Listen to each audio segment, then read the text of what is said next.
How's it? It's Sugimoto from AroundHawaii.com. We're here at Alan Wong's flagship restaurant on King Street.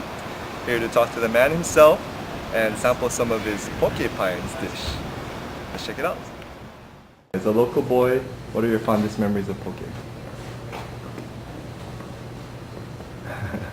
You know, when you're raised in Hawaii, you grow up with that. It's at every potluck, it's at every gathering. I mean, you know, when you think of the holidays, New Year's, Christmas, Thanksgiving, you're always going to have bread sashimi. Yeah. You know, and think of all the tailgating holiday bachis. You know, you go tailgate at the football games. What does everybody have in their cooler? Poke, you know. Great pupus, you know. You just grow up with it.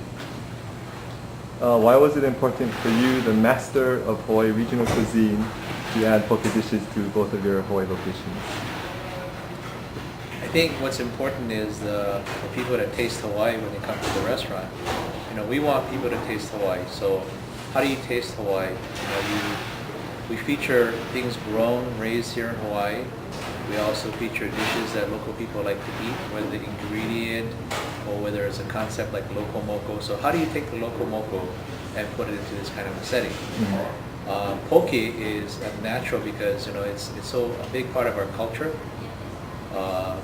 And so every household eats that. So how do you take the poke, just like the loco moco, and put it in the setting? What's the story behind poki-pines and how did you come up with it? You know, poki-pines is first of all a play on words. You know, the animal, the porcupine. Okay, and so cooking ahi or frying the ahi is one way to eat poke. You know, especially after it's marinated. You marinate the poke, and sometimes when you add shoyu to the poke, it gets kind of dark, doesn't look very attractive, but you know, you can still eat it, and you fry it, and it tastes good. So we just wanted to encase that in the wonton strips, and it came all like, you know, all this like a poki-pine. Right. So it's a play on words, and when you think about the crispy texture that you have on the outside with the cooked poke, and then you marry that with wasabi sauce, but with avocados. You know, that makes a good marriage. Yeah. In your book, New Wave Luau, you mentioned several different types of poke. Are there any plans of making any of these available on your menu in the future? You know, they come in and out, you know.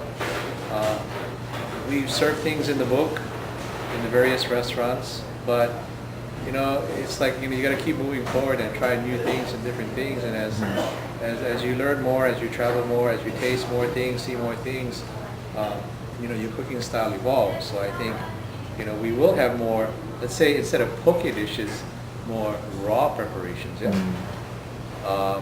It's something that we love to do, so we'll always see those evolutions happening in our restaurants.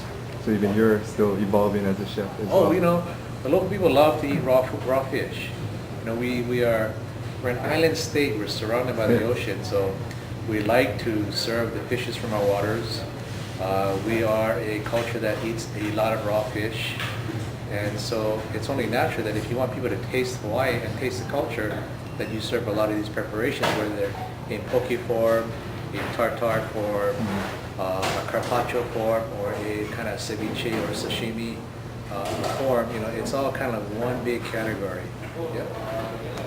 Do you eat poke outside of the restaurant, and if so, where do you like to go? Well, you know, I don't go out too often, but every once in a while, the poke at Side Street, my buddy Colin. You know, I don't go out too often. Okay. What's in store for you personally, and what's also in store for your restaurants? Well, you know, I think you put the economy aside. You know, you still have to do your thing. I think I'm ready to cook up another concept or two, and I hope that we can grow as a company.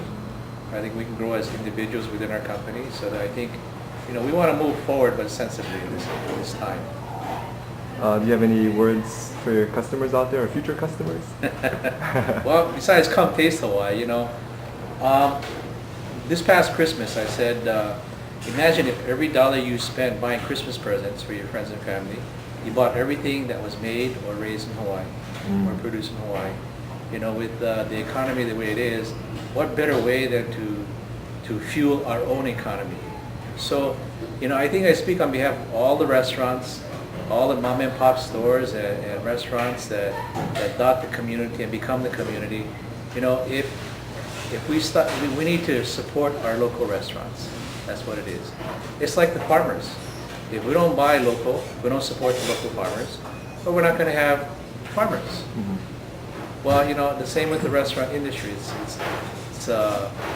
time to come out and support, you know, your local restaurants, and hope to see you. All right, thank you very much.